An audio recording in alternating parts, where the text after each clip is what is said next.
Okay. So good afternoon, everybody. I hope you are all well and you have had time to enjoy the current spooky season. Many thanks for joining us today for our Digital Critical Friends information session. My name is Fiona Thompson and I am the skills lead here at Scotland Is. I oversee the day-to-day running of Digital Critical Friends. So first of all, some stats and figures. So did you know that the Scottish tech industry is growing 1.5 times faster than any other industry in Scotland, and 1 in 10 jobs being in Scottish tech? However, although there's been a 20% increase in those taking computer and science subjects at university, there's been a 12% decrease in young people studying computer science in secondary schools. And along with this, 23% of businesses say that the existing workforce lack basic digital skills, and 37% say that the workforce lack advanced digital skills. In addition to this, nearly half of all businesses say that staff shortages are impairing their ability to implement new technologies and dramatically holding back their growth. Now, we know that a large part of the reason that the skills gap exists is because of these drop-off rates throughout school. It's been identified that part of the solution to closing that gap is to connect those that teach computing science with industry professionals such as ourselves, so that young people can truly understand the opportunities that exist within our sector.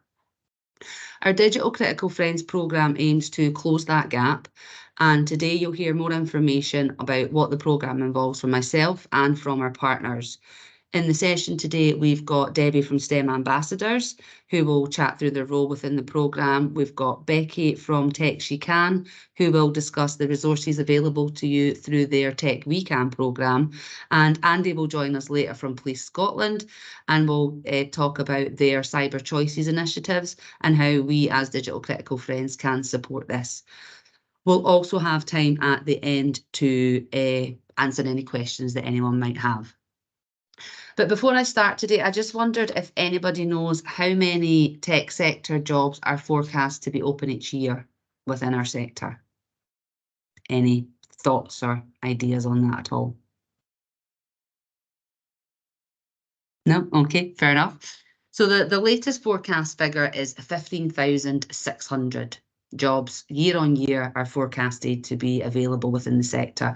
Now, this is a 20% increase on last forecasted figures. So as you can see, it's only anticipated to grow as the years pass. So now we know what the problem is, we can have a look at how we can work together and help solve this.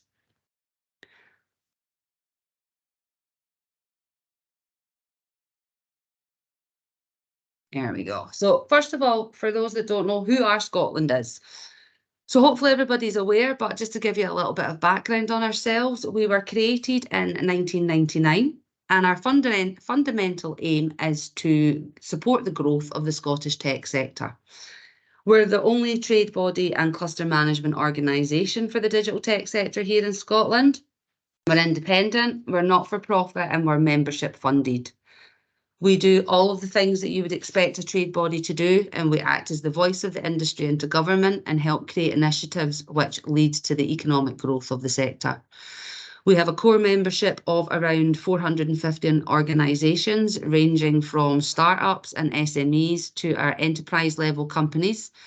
And when we include our cluster members who cover cyber, data and IT managed services, we assist around 1,200 companies across Scotland on a day-to-day basis. So as the membership and cluster management organisation for Scotland's digital technologies industry, we're at the heart of Scotland's digital economy. We help our members shape change and drive it forward. And a large part of the work that we do involves helping to find solutions to the huge skills shortage that our sector faces. And this is one of the reasons that we created Digital Critical Friends. So what is Digital Critical Friends? Well, skills has always been one of the biggest challenges for the sector. We highlighted this back to the government in 2004, and since then we've been working with industry, partners and agencies to create solutions that are fit for purpose. In response to the STAIR review, Scotland has developed an innovative and responsive programme in collaboration with Developing Young Workforce Glasgow. The project provided every single secondary school in Glasgow, North and South Lanarkshire and West Glasgow with a tech expert at their disposal, and we called them Digital Critical Friends. We then secured some funding throughout Skills Development Scotland, their Industry into Classroom programme, which allowed us to expand down into the south of Scotland. And now we're looking at the rest of Scotland, and we require Digital Critical Friends in all areas of the country. A Digital Critical Friend is there to help encourage and inspire young people to study computing science and pursue a career in tech, while also helping industry form those relationships with secondary schools. So what we're doing at the moment is we're currently matching all of our already engaged industry practitioners with their schools to help upskill our computing science teachers on industry best practice, new technologies and emerging trends, and how to be an advocate for digital within their school. Our Digital Critical Friends can also work with young people, exposing them to the opportunities in our sector and the pathways that are open for them. So the programme allows them to understand the sector and the opportunities in it, which will help build that skills pipeline our members and sector need to enable the growth of their business. Scotland will match you with a secondary school for a 12-month period. You spend your time with those teaching computing science, sharing your knowledge and experiences of industry. You build the teacher's knowledge of industry current best practice, emerging techs, and how it can be shared with students. You can connect flexibly by video call, email, or over coffee. You can invite your teacher in to visit your workplace, find out what projects you're working on, meet your team, observe how it works. And you could also find that a visit for yourself into schools are valuable, learning how classes are actually taught, the materials that they have available to them, to the teacher and to the young people, and gain a deeper understanding of how computing science is delivered. Ultimately, you'll be a sounding board and a guide. A potential friend, you will take part in catch-ups at least once per term, potentially present to students about subjects that interest them, showing them that tech is an option and one that they should be excited to take. You can help your match teacher become an advocate for new technologies and point them in the right direction for help, guidance, advice, and to widen their own personal network. It's your opportunity to find out the challenges that the partnership represents and engage in discussions about the curriculum and industry practices, which will then feed directly into the teaching and learning within the school. So how has that changed over the last years? We've now been running for more than 12 months. I think we're coming up for 2 years now for this one. And we obviously have learned lessons along the way, and there have been improvements made to the programme so that the schools and the critical friends that are matched can both get the most out of their relationship. We formed a partnership with Scotland Is, Tech She Can and STEM ambassadors to address this Scottish technology skills gap. We recognise that we can work together to tackle that shared ambition to increase STEM education for school-age pupils by improving collaboration between all of our programmes and accessibility for those that want to get involved.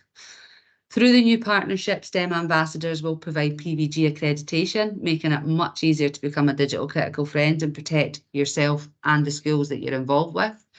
With Tech She Can's Tech We Can educational resources being available, you can increase the support given to teachers to build their knowledge and confidence in delivering tech-related subjects, helping them to inform students and inspire them to have that career in STEM. We've got our once per term touch points between the digital critical friend and the match school so that everybody understands the expectations of time commitment before you start your engagement. And we do also have digital badges that you can use on email signatures, LinkedIn, various different social media, so you can highlight your own involvement within the programme. So where can you be a digital critical friend? We're recruiting and matching in several areas across Glasgow and the West, which you can see here on your screen. However, we have opened the programme up throughout Scotland. So even if you don't see a location preference on the screen right now, please do get in touch as we're taking notes of interest from both digital critical friends and schools. So once we've got that link up there, we'll be able to match you with a school and continue that rollout. So that's a very whistle-stop tour of Digital Critical Friends. If you think of any questions or queries, or you want a further chat, my contact details are on the screen there for you. And of course, if you want to sign up to be a Digital Critical Friend, please let me know. As I said, email is fiona.thompson@scotlandis.com. What I'm going to do now is stop sharing, and I will come back. Here we go. And Debbie, are you happy for me to pass over to yourself to talk about STEM ambassadors and your involvement there? Thank you. Absolutely. Thank you so much. Okay, so I'm going to give you a bit of information about the STEM Ambassador Programme and how it supports all the things that Fiona has just been saying. It's not in addition to what Fiona's saying, it's to support you in the volunteering that she's talking about. So my name's Debbie. I'm the Programme Manager for the STEM Ambassadors across Scotland. I will, as I mentioned, if it's going to click forward, I'll give you a bit of an overview of the programme. I'll talk about the benefits of becoming a STEM ambassador and the opportunities available, and I'll give you a bit of an idea of what STEM activities might look like. But you can kind of take from that what you want. Fiona's already told you about the activities that you can be doing as a digital critical friend, and you can focus on that. I'll then actually go through how you can become a STEM ambassador and talk you through those steps. So who has actually heard of the STEM Ambassador Programme before? If I could get a little yay or nay in the chat, that would be fantastic. Thank you, Fiona and Becky. No, okay. Great. Okay, well, I will start from the start. So the STEM Ambassador Programme, basically, STEM ambassadors are volunteers with a passion for STEM, so science, technology, engineering, and maths. STEM ambassadors can be from any STEM sector. They can have any level of experience. So we have STEM ambassadors that are students and apprentices, and we have people that are retired and then anywhere in between on their career journey. We also have people that are maybe have a hobby that's STEM related. So it's really, really broad who can be a STEM ambassador, and it's all about passion. And as it says there, STEM ambassadors are volunteers. So they're volunteering their time to support young people to see the joys of STEM and inspire them to maybe pursue a career in STEM, deciding to study a subject, but also just raising their awareness of STEM subjects and raising their skills, their STEM skills. So the STEM Ambassador Programme has been running for over 20 years. So it's a well-established volunteering programme across the whole of the UK. It's run by an organisation called STEM Learning, who are based in York, and they've split the UK into different regions. Now, this map is actually out of date as of the start of October, so I'm looking for a new one coming soon. But actually, the Scotland region, well, it's all one region now, so it's not split into three as shown on that map. And it's actually been the case for over 2 years now. But the map's still not been updated. Look, hopefully soon. But yes, it's now one region, and that's the region that I manage. And I work for an organisation called CERC. So I'll just quickly introduce CERC so that you have an idea of how it all links together. So CERC, we manage the STEM Ambassador Programme. We've got over 4,500 STEM ambassadors across Scotland. It's a really fantastic population of volunteers, really great percentage of the population of Scotland as well, and a fantastic network to become a part of. So that's one of the key things about becoming a STEM ambassador. You might be doing your own little bit of volunteering here. You might be becoming a digital critical friend. But you then can by becoming a STEM ambassador, you find all these other people that are volunteering in the STEM atmosphere, and you can start meeting them and connecting with them and finding out what else is going on. So it's a really fantastic network to be a part of. Another thing that we do at CERC is professional learning for primary teachers and secondary teachers and technicians. We also offer a advisory service, so any school that's storing a chemical or anything like that can seek out support from us. And we also run the Young STEM Leader Programme, which is basically a precursor to the STEM Ambassador Programme. So for young people at school to share their passion for STEM. And we often pair up STEM ambassadors with those young STEM leaders and kind of mentor them through their program. So why become a STEM ambassador? Very similar to why you would become a digital critical friend. Improving your communication skills is a key, or improving lots of different skills, but improving communication skills is a really big one. One of the training sessions we deliver is called How to Explain Your Job to an 8-year-old, and that's actually quite a big challenge. And one of the things when you're working with young people is trying to figure out how you're going to explain what you do. So we offer training to support you in developing those skills. I've also got their presentation skills, leadership, problem solving, all those kind of things. And all those skills, when we talk about increasing young people's STEM skills, these are the skills we're talking about. All the skills that you use every day. So we're not talking about how to use a microscope or something like that. We're talking about communication, presentation, problem solving. All those types of skills are STEM skills. It's also a great way to have fun. By it kind of takes you out of your normal day-to-day working life, interacting with young people and building up that relationship. And as Fiona said, having that 12-month-long pairing with a school really means that you build up that rapport with a group or with a teacher, and that actually makes it so much easier to continue volunteering because you've already got that relationship in place, and it's great fun and really kind of motivates you in your work as well. And it's a great way to give back to the local community. I've already kind of mentioned some of the training, but that's one of the things that we really support you with is resources and training to help you do the volunteering that you're already planning to do. So you don't need to do any additional volunteering. You can do your Digital Critical Friends volunteering with all the resources and training that we offer you. It's a great way to share your experiences and interests. You become a role model for other people. So you might have had an experience at school that was really memorable for you. You now get the chance to do that yourself. I've already mentioned becoming part of the kind of Scottish network. You can become part of the Digital Critical Friend network, the Scottish network, the UK-wide network. There's loads of different people that you can meet from lots of different backgrounds, and it's really fantastic. Lots of people that are really passionate about STEM. So really fantastic way to meet lots of interesting people. You can also put it on your CV or on a professional development plan as well. And Fiona already mentioned that we organise PVG certificates for all our STEM ambassadors. So this is an essential tool to have with you when you are volunteering with young people to make sure that you're working safely with young people. And basically it's a background check to ensure that everything's fine, and you can show that when you go into a school, and it basically gives that school that reassurance that you can be volunteering in their school. So the types of things that you can be doing, lots of different types of activities.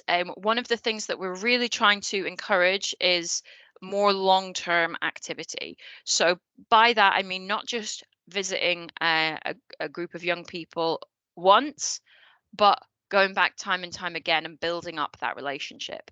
Now that sounds like I'm asking for a lot of time from you as a STEM ambassador, but actually each time, if you were regularly doing one-off volunteering events, each time you need to prepare resources and figure out how to get to the school and have lots of communication with the teacher. Actually, if you keep on volunteering with the same group, it becomes much easier to go back time and time again.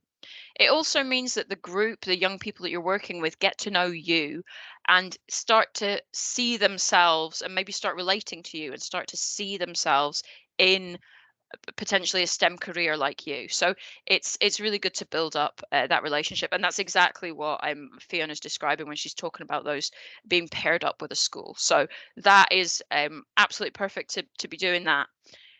There are loads more opportunities that you can tap into as a STEM ambassador, but the key thing is whatever volunteering you do, please do make sure that you keep us updated on what you're doing. And I'm going to talk about your profile in a little moment. But yeah, that's basically how we keep track of all the volunteering that's going on. There's lots of other ways that you can volunteer. I'm not going to talk you through them all now, but there's some fantastic videos on the stem.org.uk website that shows you an example of STEM ambassadors talking about their experiences. So you can check that out.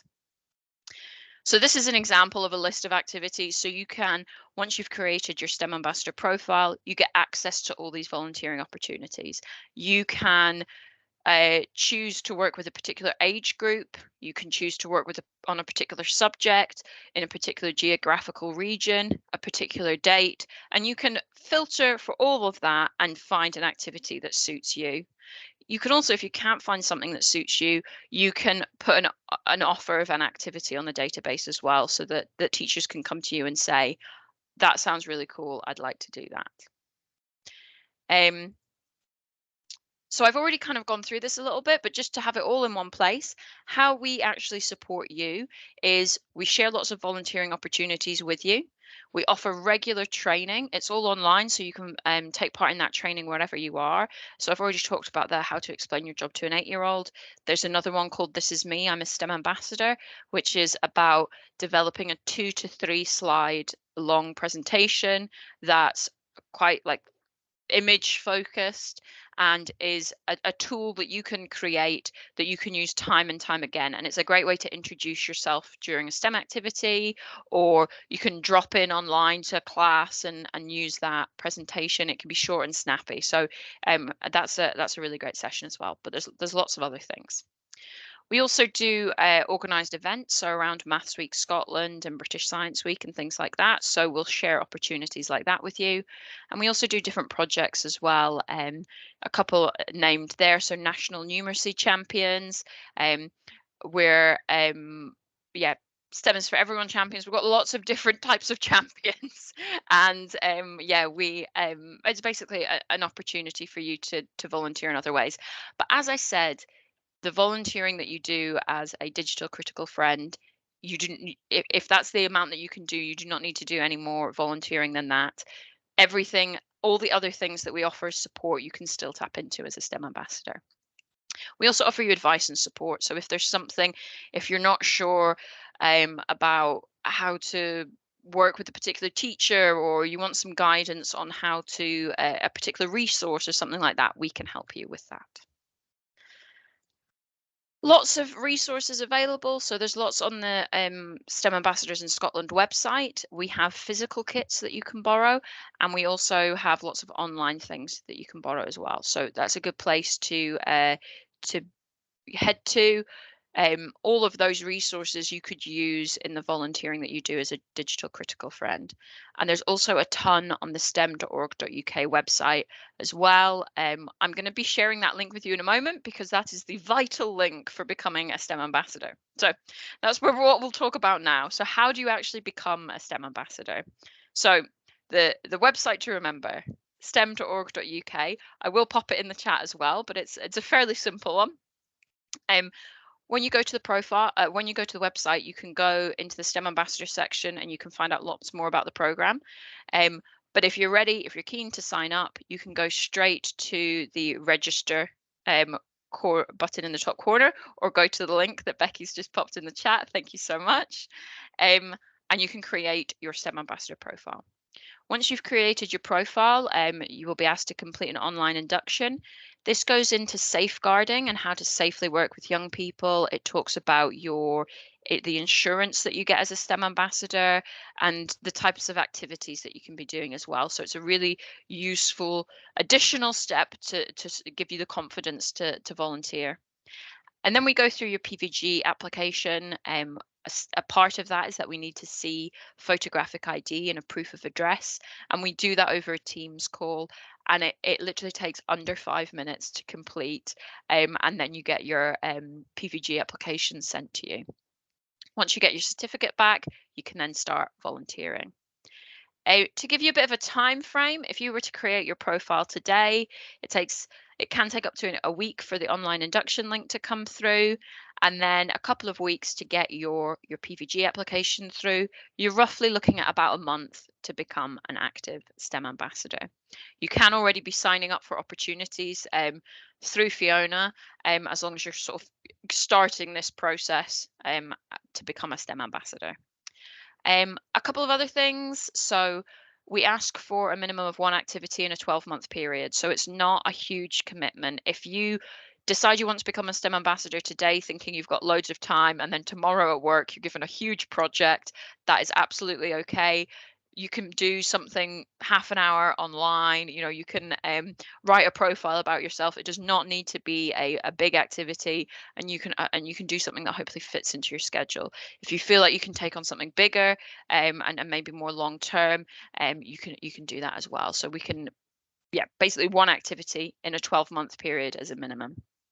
And we also ask that any activity you do is recorded on your profile. Anything you volunteer for through our digital platform will automatically be recorded on your profile, but the things that you do as a digital critical friend and using the resources that Becky's going to talk about, you will need to add that onto your profile yourself. But we'll regularly contact you and remind you to do these things, so you don't need to take this all in right now. The bit I want you to take in is stem.org.uk. And this is what your profile will look like. You can, I do recommend putting in some information in your biography. That's how we search for sort of keywords if we're wanting to find people to help with a specific subject. You can also put in your activity preferences. So, if you want to work with primary school or secondary school, whatever it might be. So there's lots of information that you can put on your profile, and it's really helpful for us to then be able to direct you to the right place. The next bit is also really handy. This is how we know who is a digital critical friend and who is a Tech We Can champion. So when you're creating your profile, you will be given the option to, in the skills and qualifications tab on your profile, you will be asked if you're participating in any schemes. And please do select Digital Friends and Tech We Can Champion. Becky's going to talk more about that, but please add them onto your profile. And basically what it means is when Fiona's letting us know who's actively volunteering as a digital critical friend, we can compare it to what we've got, and we can share the activity that's going on between the two. And it's a really nice way to keep track of all the activity that's happening. And it is an essential bit for Fiona, Becky, and myself to be able to track all the activity that's happening. So please do select those two options. And if you can tick the box as well to say that you're happy to share with Fiona and Becky as well, that would be fantastic. But I will leave that up to you to make the decision on that one. And that is all from me. So I've just got my contact details on the screen. You've already got the link in the chat from Becky to create your profile. Yeah, so that's it from me. Are there any questions? I'll put my email address in the chat just so that you can ping through any questions that you might have.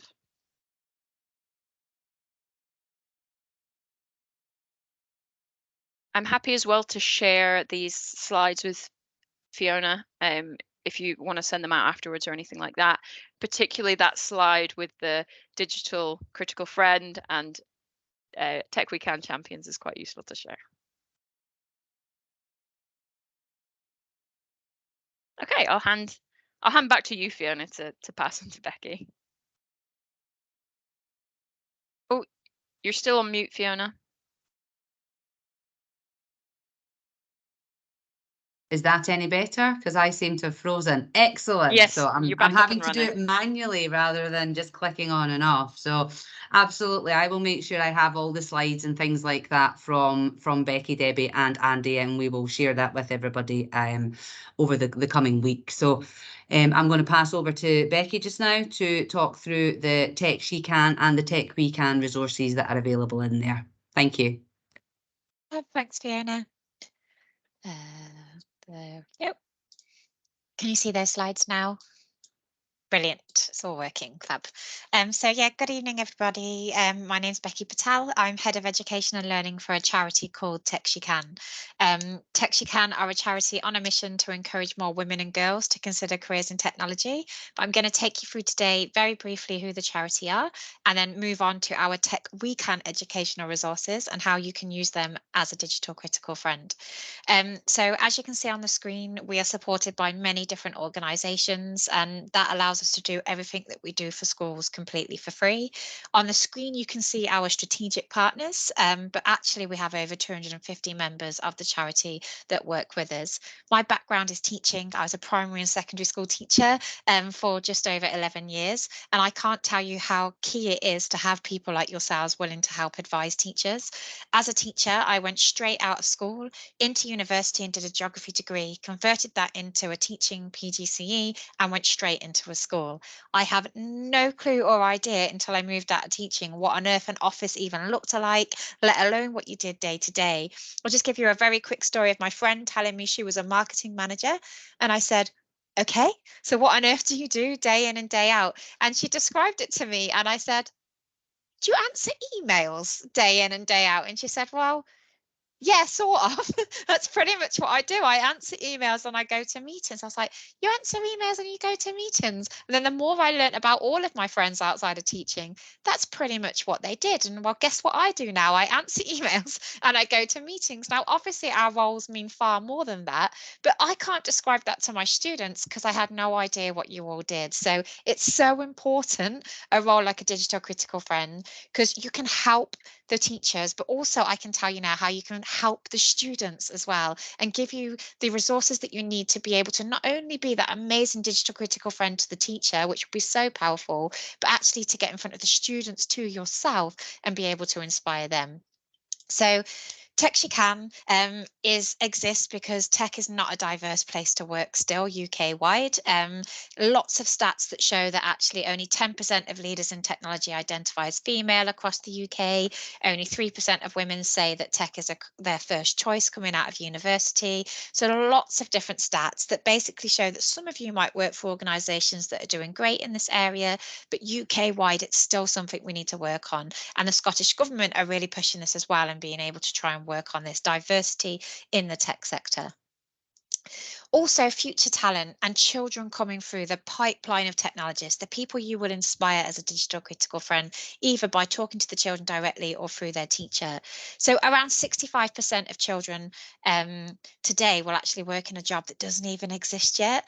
Now, that's scary and exciting at the same time, but as a teacher, particularly scary because my job is to teach these children, give them the skills that they need to be happy and successful adults. But at the moment, I have no idea what I'm preparing them to go out into, and that's more unknown than it ever has been before. So your role is so important to help advise that teacher as a digital critical friend. These are the kind of things they might be doing. These are the kind of skills that are important because a teacher doesn't know. And unfortunately, the curriculum doesn't catch up quick enough. It takes years for a curriculum reform, whether that's in Scotland, England, Wales, Ireland. It takes years for the government to catch the curriculum up with the skills the children actually need. So it's so important that roles like yours actually exist to give the teachers that support. And also over 80% of schools, 80% of jobs in the UK actually require digital skills anyway, whether they're in the tech sector. And I use my fingers to do that because actually what is the tech sector nowadays? Because every organisation has tech departments, but over 80% of jobs require that.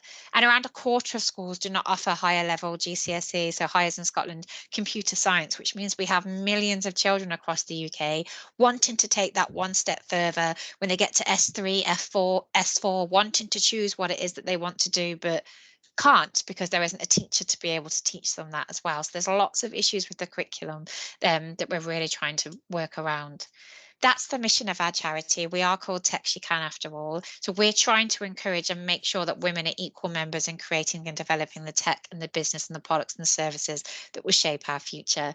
I actually think the mission of every charity should be to no longer exist. And when you truly think about that, that's got to be true. You're a charity because you're working on a mission. But if you achieve that mission, you hopefully won't exist anymore. So I hope within a decade, I don't have a job. Such a strange thing to say, but I hope I don't have a job. I hope we've managed to achieve it and tech is an equally diverse place to work. Who supports Tech She Can is very varied. That is because we don't just have tech companies, we have media, professional services, aerospace, retail, education. And I think it goes to show that no matter what sector you're based in, these organizations understand that diversity in their technology departments is not only the right thing to do morally to allow everyone the same access to it, but actually it makes them more successful. The more diverse your tech departments are, the better you create diverse technology because your customer base and your clients are diverse. So that tech's going to work better for them if you have diverse people creating it and being part of that process of forming that technology. So what do we do as a charity then? We provide Tech We Can resources that I'm going to show you in a moment. You've probably noticed the change in name, Tech She Can to Tech We Can. That is because anything we do with students aged 14 and under comes under the Tech We Can name, and that's our Tech We Can educational resources. I'll quickly tell you why that's the case. So as a teacher, I've taught in really deprived areas of the UK, and when I was first approached and asked to work on this, they said, let's do coding resources just for girls. And I said, I don't really want to do that. And they said, why? And we said, I think coding's so important, but there's so many other people doing a fantastic job in that space. So I don't think we need to reinvent that. Let's do careers inspiration just for girls. And I said, I don't really want to do that either. And they said, why? Because we really want to inspire girls. I was like, let me introduce you to my boys as well. And we asked the boys two really key questions. What can the girls be? Housewives, miss. Didn't really mums, miss, didn't really name careers for the girls. So I had a lot of children from Romani Gypsy backgrounds. I had a lot of children in my class who were refugees, a lot of children in my class from disadvantaged backgrounds. And I also asked the boys something else. What do you want to be, boys? And hardly any of them mentioned a STEM role at all. They would mention things that perhaps their parents did, or they would mention things that weren't very aspirational. So Tech We Can was born because they're female-friendly lesson plans that encourage both boys and girls to consider future careers in technology and understand how those careers relate to their current passions and hobbies. And that's what they're about. And also making them male allies of the future. Female friendly, what we mean by that is lots of female role models, around 80% female and 20% male, because you've got to show the boys some role models too, and lots of examples of tech for good, because we know from our research that girls and females gravitate towards roles that very clearly do good for society or the world, like doctors, nurses, healthcare, education. But there's so many ways tech and STEM careers can do that as well. So we really try and highlight that for the girls. A couple of other things we do is we make pathways visible by running career insight days. We came up to the RBS offices in Edinburgh. I love coming above the border because I'm from Coventry, so I'm England based, and I was in Scotland last week, which is amazing. We took 85 girls from disadvantaged schools across Edinburgh into RBS for the day and immersed them in that day and changed their mind about what it meant to work for the bank, and that was phenomenal. We're about to release that impact report next week. And then female-friendly apprenticeships for all career stages. So what we mean by that is we help organisations share money from the government to be able to afford apprentices within their organisation. And that there is our impact report. We've just turned 2 years old as a charity. We're around 5 years old as an organisation, but we've just celebrated our 2-year anniversary as a completely independent charity. If you want to read more about what you achieved, what the kind of things that you've done, there's lots of details there. How we work, though, with Scotlanders and STEM ambassadors is just like Fiona said at the start. So Scotlanders are encouraging you to become digital critical friends, and both Debbie, Fiona and I have described how important that is and the huge difference that you can make. STEM ambassadors will give you that DBS and PVG check, and it goes beyond that. As Debbie explained, there's also the community on there, other resources you can access, ways that you can match with other schools if you want to as well. Because some of you might get, by the way, that amazing feeling that you get having really supported a class and a person and think, I might like to try some of the things, and the STEM ambassador platform is a perfect way to do that. But as a digital critical friend, what many digital critical friends were being asked to do is, could you come and talk to our children as well? You're doing so good with the teacher. Can you come and talk to our children as well? And that's what we can provide you with, ready-made resources and access to videos, access to PowerPoints that you can just pick up, take into your school and deliver to the school that you're matched with as a digital critical friend. And they are our Tech We Can resources. As you can see, we've reached over 56,000 children with some digital critical friends delivering it, but also our champions out and about delivering this too. Why is it so important to talk to children as young as 5 about careers in tech? And this is because children spend a long time narrowing. They enter school at aged 5 thinking, I can be anything from a flying unicorn to a dragon to an astronaut. And they spend their whole career at school narrowing that down. They get to S3 and S4 and S5, and all of a sudden they've got a very small opinion about what it is that they can be. But if we continue to talk to children and we show them the breadth of careers available from a very early age, it will naturally narrow because of their hobbies and passions and the thing that they like, but we want them to get to S4 and S5 and still have a huge, broad idea of what it is that they can be, and gender especially won't influence that in any way. That's what we try to do from Tech We Can. So you'll be matched to a secondary school, you'll be able to go into S1, S2 classes. Sometimes people will be like, no, don't talk to them about careers, go to the older students.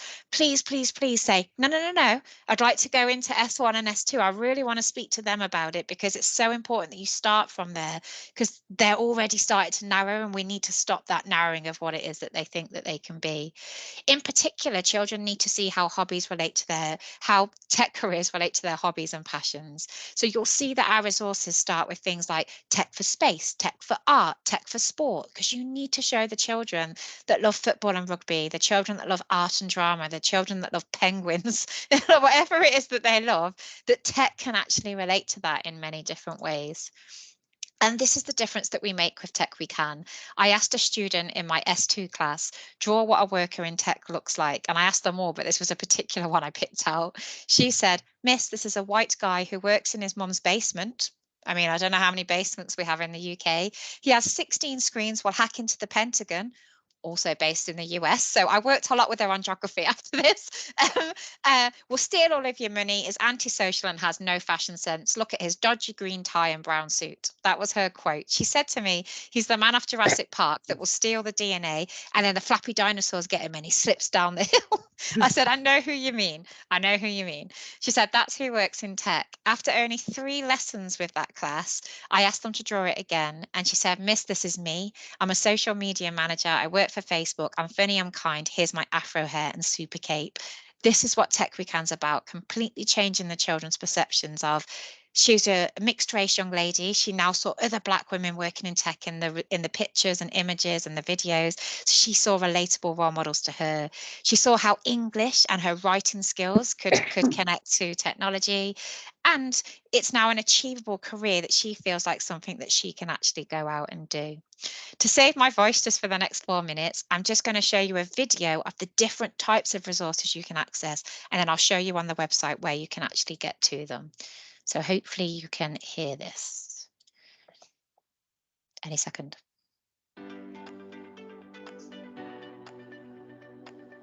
Hi, my name's Becky Patel and I'm Head of Education and Learning for the charity Tech We Can. Tech We Can are inspiring thousands of children across the UK to consider a future career in technology through our Tech We Can educational resources. Our charity is fully funded by our member organisations, and that allows us to provide everything that we do for schools and children completely for free. Technology is advancing at an extraordinary rate, and 3/4 of children aged around 10 right now will work in a job that doesn't currently exist. We want to excite children about their future and ensure they understand the opportunities that are out there for them. We want to teach them about how technology is advancing and all of the exciting possibilities that a future career in technology could hold for them. Tech We Can education team consists of primary and secondary school trained teachers who work together with our member organisations to create the Tech We Can resources. We use our teaching expertise and the industry knowledge of our members to ensure the resources are factually correct, highlight new and innovative technology, and help inspire children to consider the tech careers of the present and the future. All of our Tech We Can resources are freely available worldwide without registration or login to ensure they are accessible to all. They are tested and piloted with teachers, students and parents, and their ongoing feedback underpins everything we create. Tech We Can currently consists of 5 different resources and products that teachers, parents and students can use. For children as young as 5, we have our series of Katie and Tex animations. Katie and Tex is designed to encourage young children to be inquisitive about the technology they see and use in their daily lives, and understand that people work in jobs creating and designing that tech. Katie and Tex is designed to help tackle gender stereotypes from a young age. All role models featured from our member organisations are female, and we also feature diverse child characters, including our character Ava, who is voiced by a young lady of the very same name. Our on-demand click-and-play video lessons take the children slightly deeper into the world of tech careers. Through these lessons, we explore how technology is advancing in specific areas, discuss a variety of tech careers related to these products, and introduce the children to a role model working in that field. Our lesson packs are fully prepared plans and resources for teachers, parents, and industry volunteers to use to inspire children to consider a future career in tech. The lesson packs are linked in multiple areas of the curriculum and can be tailored to the technology available in schools or at home. Teachers, volunteers, and parents can choose from full, mid, or low-tech versions of each lesson pack. The plans in the lesson packs are also adaptable to the time available and the ability of the students. Our TechSheCan core team have also adapted and delivered these resources to students with special educational needs. TechSheCan champions are volunteers who work for our member organisations. We train the volunteers to use the TechSheCan resources to inspire future generations about a career in tech. The resources are designed to be delivered by teachers, parents, and non-specialists, so you do not need any in-depth tech knowledge in order to deliver the lessons. Our role model videos feature a range of inspirational young women who work in technology as they talk about what they do in their roles, how they got into their jobs, and what they love most about what they do. We're excited to continue to grow in the breadth of resources that we offer for teachers, students, and parents, and inspire more children across the UK and globally to consider a future career in technology. You can do anything you want and put your mind to it.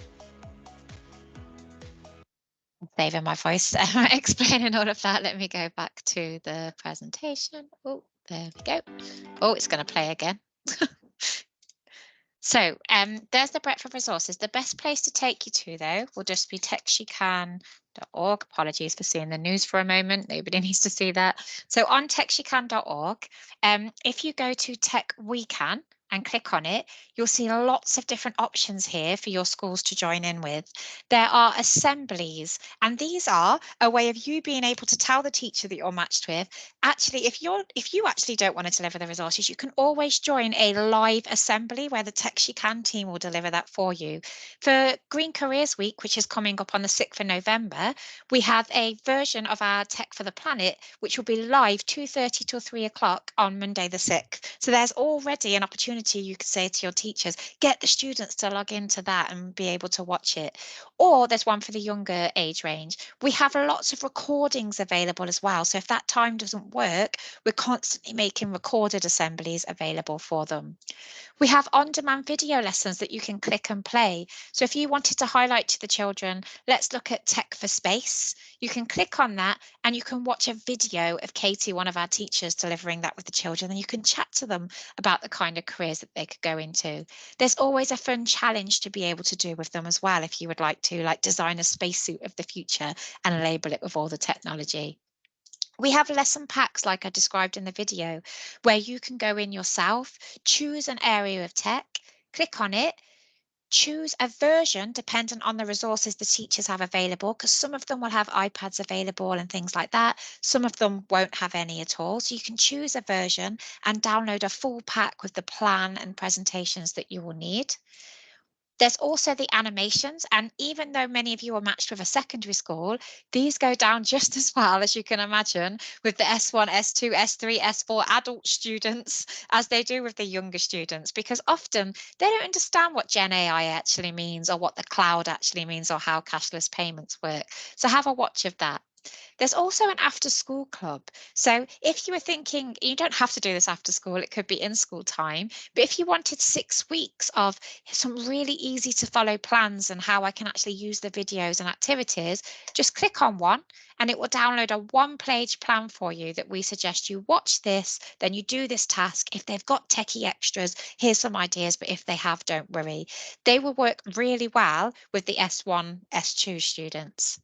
And then finally, if we just go back, we have our role model videos. So lots of young women working in tech. It's a really great session to simply encourage the children to explore these and actually find out what does Samantha do? What does Elsa do? And there's a whole set of videos for 8 to 14-year-olds, and then a whole set adapted for 15+ as well. So it'd be fantastic if you, like Debbie said about STEM ambassadors, you can register on Contact Us here, and you can say you want to be a Tech We Can champion, because that's you're not becoming a digital critical friend. Then it's all linked together. And what you'll be done is you'll be invited to training with me, and I will go through the resources in more detail and explain how you can actually deliver them. So we're so chuffed to be able to work with Scotland Is and with the STEM ambassador team, because hopefully you can see from the slide I shared earlier, it's so powerful with the three of us working together, because not only do you get matched with the school and be able to give that teacher some really valuable support that they desperately need, you've got the support and networks through the STEM ambassador team, and then you've got the resources that we can help you deliver directly to the students as well. So thank you very much. I'll pop a link in the chat to where you can register for any ongoing training, and I'll pass back to Fiona. Thank you very much, Becky. Everybody hear me okay? I think I fixed my PC problem, so we're good there. Can I just reiterate as well, as myself, I am also a STEM ambassador. I have also signed up for these schemes. I have used the resources from STEM ambassadors. I have used the plug and play lesson plans from Becky. They are fantastic. You know, having this partnership where we all work together only supports you guys as digital critical friends. And the great thing about that is if you have a particular passion for something like mathematics, when you're doing Scottish Maths Week, for example, you can go and see what's out there as a STEM ambassador and do that sort of on top of your digital critical friends work as well. So it's fantastic that we can all work together to get this. We now have Andy Law from Police Scotland, who is going to go through the Cyber Choices initiatives that we do and how we can support this as digital critical friends when we are working in school. So Andy, I will pass over to yourself. Thank you. Thanks very much, Fiona. A very good afternoon, everyone. I'm Andy Law. My colleagues on the call just now as well, Kasia, and we're going to talk about Cyber Choices, which is a programme that we are heavily involved in. You will be surprised at how young and how able young people are in the use of technology nowadays. It's absolutely incredible. So the aims of our programme is really to explain what you can do legally online, because a lot of young people don't quite understand the Computer Misuse Act and sometimes do things that maybe are a little bit illegal. We don't want to criminalise young people, but we want to really show them positive legal opportunities. So the aims of the project, as you can see there, we work in collaboration with the National Crime Agency and all of the forces in both Northern Ireland, England and Wales. So we all have teams across the country who promote this technology. So this actually comes from a study that happened a way back in 2015. And we were actually looking at why is there always a conveyor belt of new hackers coming through, and where do they come from? And really, we started talking to a lot of people who are involved in some of the criminality, penetration testers, ethical hackers, etc. And there was a common theme with most of them, and a lot of them start by playing games, online gaming.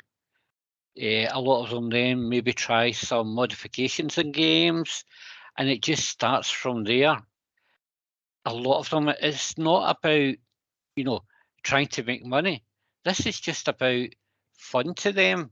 It's about, challenging themselves, seeing if they can get better at what they're doing. I spoke to one recently.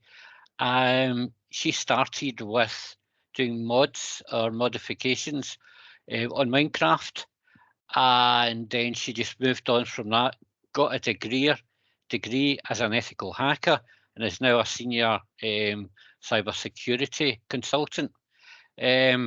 That all came from when she was 14 playing Minecraft. So it really does.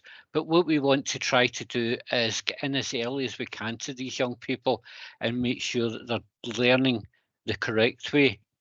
It's amazing the amount of cyber dependent crime out there. Now, this is crime that is basically done all by technology, on technology. But young people start this very, very young. You would be surprised how many young people on games use something called booter tools or stressor tools, which is just a form of a distributed denial of service attack on other people, and it's basically kicking off your opponent off the game. Unfortunately, they don't realise that they're actually committing a serious offence there.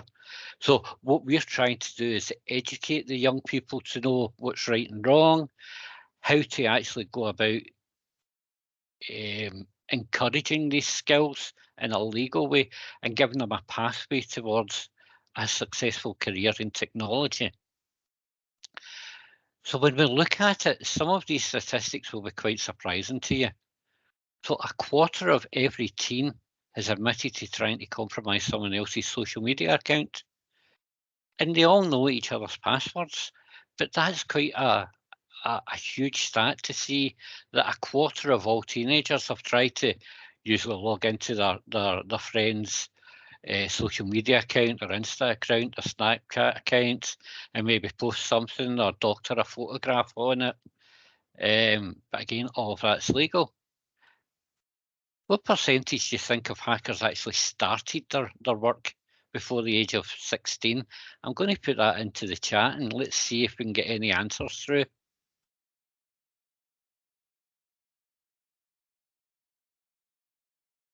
61%. It's a huge number, isn't it? So they're already on the pathway before the age of 16 and have already started. The average age for someone arrested for them is 17. That is how huge this issue is. And the problem with this is young people don't actually realise that some of the things that they're doing are crimes. At the last stat, the youngest one ever convicted was 14, but that was quite a significant case for us. And when I explain how large it was and the what happened with that, I'll do that in a wee minute. So why do young people do this kind of thing? Well, here are all of the drivers of that criminality, their motivations and why they're doing it. The smallest one there was financial gain. However, most of it was about kudos. A lot of it was school work wasn't challenging them. And if you actually consider young people nowadays, they can go onto YouTube, Vimeo and Discord and learn how to hack a website in 10, 15 minutes on a tutorial. That's how scary it is. And they're looking to test out their skills. I had one girl who was 12 who actually managed to go into the dark web because she told her friends that she knew how to do that. Her friends didn't believe her, so she went on the dark web and actually took a screenshot of a data leak from one of the sites and posted that onto her social media page saying, here's what you can find on the dark web. Unfortunately, that was a live investigation being conducted by Police Scotland at the time on a cyber incident for a company.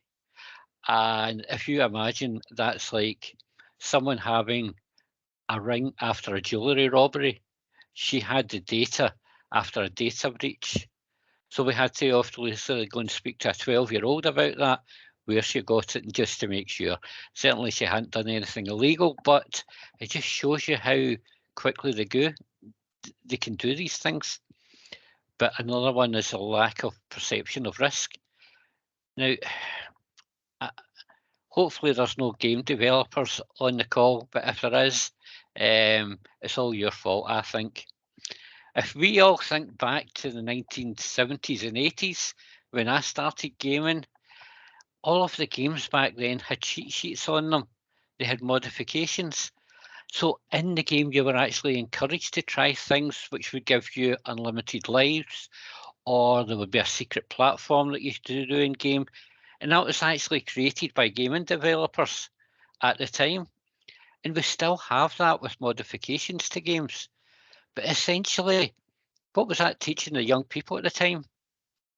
You're allowed to cheat online. And unfortunately, from 40 years of that being unacceptable behaviour, it's moving on now to more criminal acts. So I blame any game developer who's on here. It's your fault that this happened. I'm only joking. However, you can see the way we're thinking.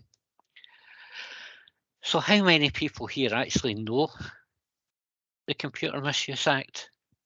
Because there's certainly young people really don't. They don't understand, you know, unauthorised access to computer material means going onto your parents' phone, knowing their passcode for their phone and going into it without their permission. Certainly some of the ones that I've had dealing with, they actually do that to change the parental settings in some of the games that they're playing. But that's another point. But just as simple as that, they don't realise that that's actually a criminal offence.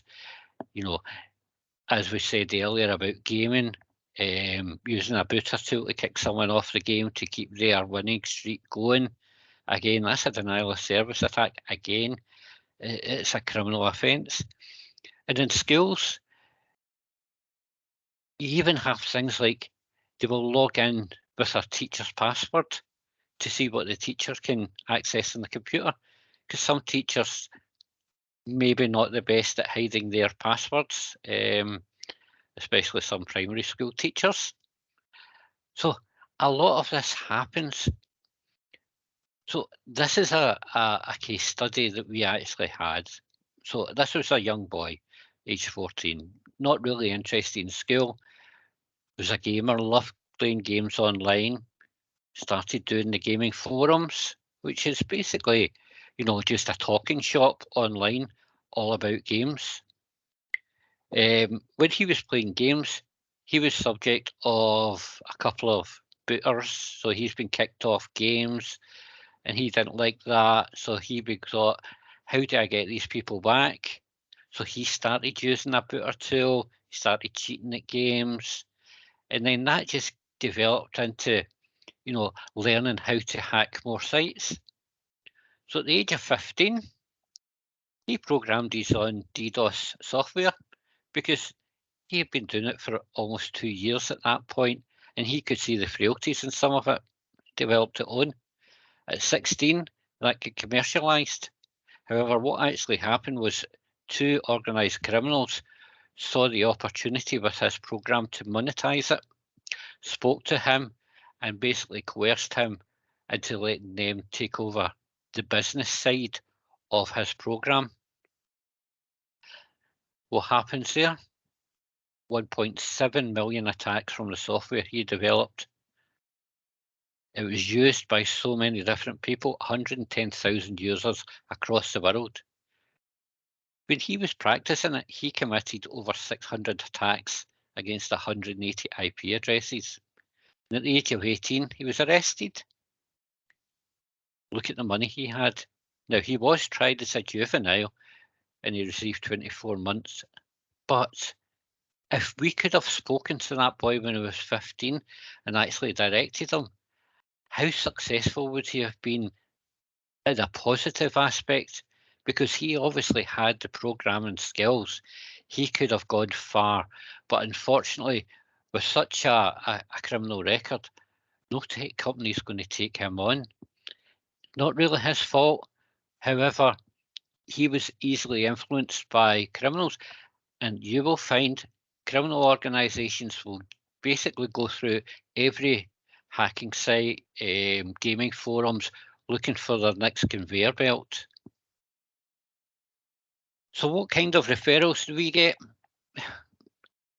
Anything and everything. We look at anyone under the age of 18 who for some reason there are worries about their online content. Anything from being able to password guess, or use a password checker tool, all the way up to how do you breach a firewall. A lot of these don't have an idea of the wider impact of what they're doing. They use a DDoS tool, just checking things like that, remote access tools.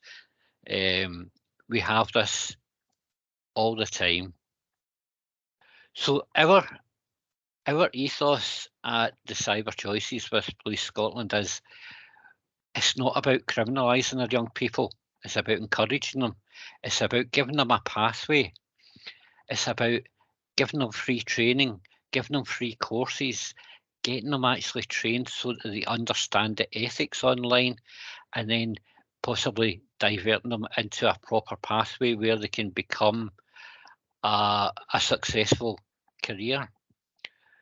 So what we want to look at is, referrals from anyone at all, anyone who decides to be a digital critical friend.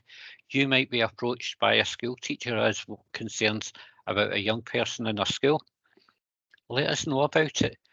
We can talk to them. We can talk to the school. We can talk to the parents. We can talk to different organisations. When people have concerns of these young people, they don't know where to go, but we give them that opportunity, and we'll give that positive pathway to take them out of that.